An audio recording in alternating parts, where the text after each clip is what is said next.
All right, Mike, thanks so much, and welcome to the city of Denver. It's looking good, and it's absolutely feeling good, celebrating their team's victory in Game 1 of the series. The Nuggets remain perfect at home in these playoffs after topping the Lakers on Tuesday night. Atmosphere in Ball Arena was electric.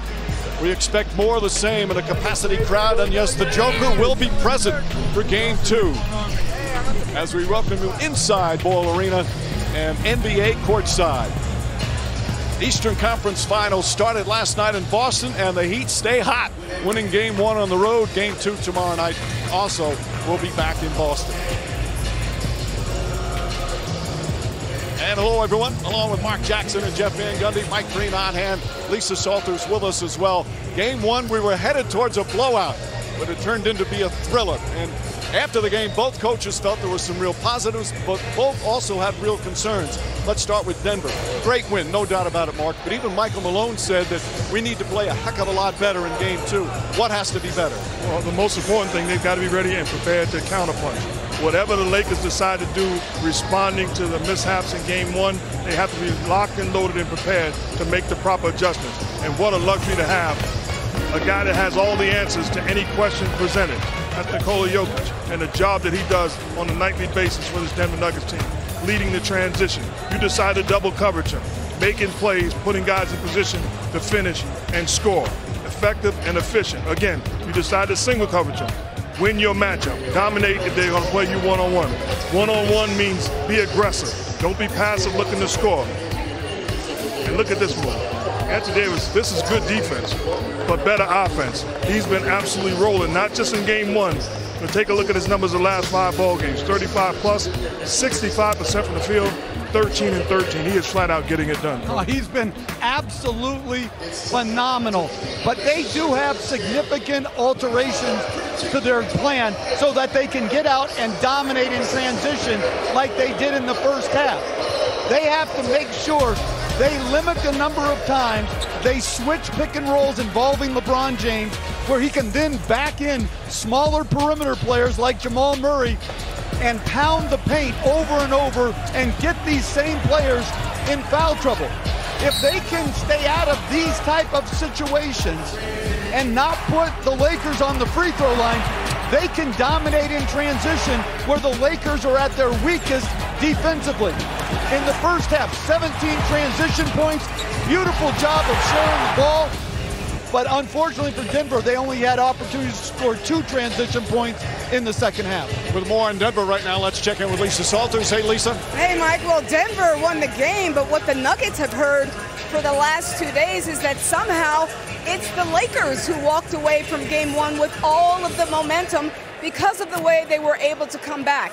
Not true, says Michael Malone. He said he told his team, we put up 132 points against the #1 ranked defense in these playoffs. The most points the Lakers had given up this entire postseason. And in fact, it's the most allowed by a Lakers playoff team since Game 1 of the 1985 Finals versus Boston. That says a lot about our offense, Malone said. And when you watch the film of Game 1, he said, we didn't defend anybody in the second half. He said after the first quarter, he didn't think his team played very good basketball at all. So to be able to see everything they did poorly, and yet they still won the game, that, Mike, has these Nuggets feeling pretty good about themselves. Thank you, Lisa. As for the Lakers, Jeff, certainly it was a great comeback, but they did fall short. This, you take away the obvious, they have to start better. What has to change for the Lakers to even things up tonight? Well, to win hard-fought road playoff games, you've got to do the hard things. And that involves sprinting back in transition and setting your defense. And secondly, rebounding the basketball. The Bucks were dominated on the board, 47-30. LeBron James and Anthony Davis combined for 22 rebounds in 82 minutes. The other 6 Lakers had 8 rebounds, 8 in 158 minutes. Like Hubie Brown said, if you're not back and you're not on the board, where are you? And they better be somewhere tonight other than hanging around midcourt. The great Hubie Brown, that is. That is. I tell you what, your best players also have to be at their best. And in Game 1, LeBron James and Anthony Davis was absolutely stellar after a slow start. You have to have those guys winning that matchup. You're going to put smaller guys on them. This is the type of impact that they have to have. And if they play this way, the Lakers are going to win more times than not. Most importantly, got to the free throw line. They were stellar in game one, Mike. All right, Mark. The teams are ready. The crowd is ready. We're ready. Let's right now go back to the studio. Check back in with Mike Greenberg. Mike, thank you very much. We, too, are ready after a fabulous fourth quarter, and that game was decided late. Both teams shot the lights out, and in the end, it was the Nuggets able to hold on to enough of the big lead they had amassed. What will be the factor that decides tonight's game, too? Well, I think Vanderbilt's defense or lack thereof on Jamal Murray can be the determining factor.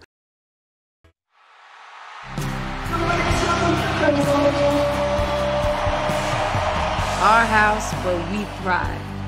It's a playoff. We need to be aggressive. We need to win a game, especially in front of a home crowd. We cannot take a win and take 1-0 for us. Shelter, sanctuary, represent our home is alive. In the postseason, it doesn't matter if you cut it to 1 or you're down 20. You lose, you lose.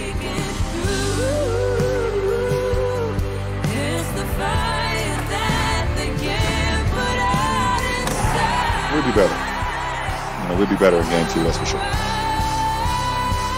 Deny gravity, deny weight. As your history writes.